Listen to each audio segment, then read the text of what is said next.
तो सूत जी महाराज कथा श्रवण कराते हैं और आगे कथा बड़ी सुंदर आती है कि भागवत जी का थोड़ा सा महत्व और है जो एक श्लोक हम लोग सभी गाते हैं।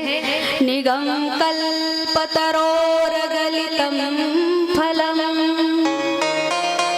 सुख मुखादमृत द्रवशयुतम पिबतु भागवतम रसमालयम मुहुरहो रसिक भुवि भावुका।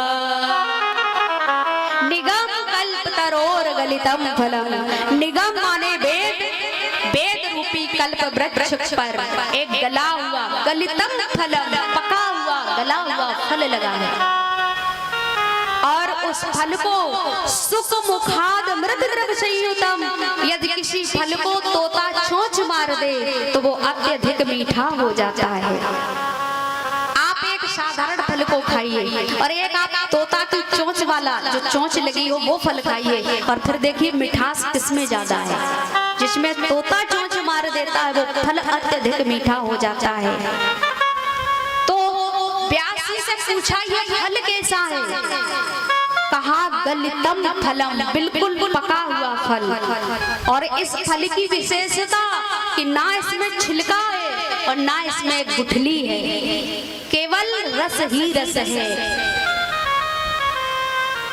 रसमालयम, भरा हुआ रस से फल। तो क्या करें? बोले पिबत भागवतम, पियो इसको, रस को पियो। तो कहा कितनी मात्रा में पिए? मुहुरहो, बार बार पियो, कोई मात्रा नहीं है। इतना पियो कभी तृप्त न हो। तो कहा कौन कौन पिए? कहा रसिक और भावुका। पिबत रसमालयम मुहुरहो रसिक भुवि भावुका। रसिक और भावुक दो ही पी सकते हैं, सब नहीं पी सकते। रसिक माने जो रसिक है, तो सबसे बड़े जो भागवत के और कथा के रसिक हैं वो हमारे एक ही भगवान हैं। प्रभु चरित सुनिवी को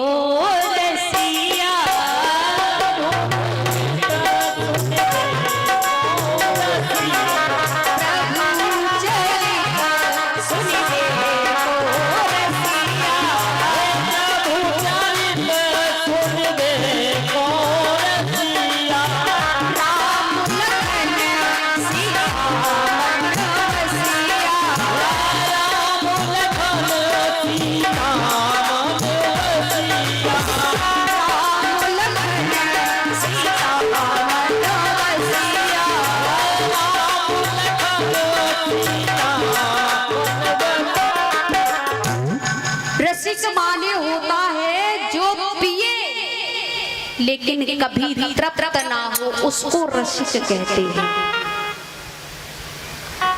भावुक जो भाव से भरा हो, जो भरा नहीं है भावों से, बहती जिसमें रसधार नहीं, वो हृदय नहीं पत्थर है जिसमें स्वदेश का प्यार नहीं। जो भाव से भरा ना हो वो कभी पी नहीं सकता, इस कथा को सुन नहीं सकता और सुन भी लिया तो पचा नहीं सकता। जो रसिक जन हैं वो पिए, निरंतर पिए। तो पूछा गया कहाँ से पिए महाराज? वैसे रस जो होता है वो मुंह से पिया जाता है, लेकिन ये विशेष है तो कहाँ से पिए? बोले कानों के द्वारा पियो। कथा सुनी नहीं जाती है, कथा पी जाती है कानों से।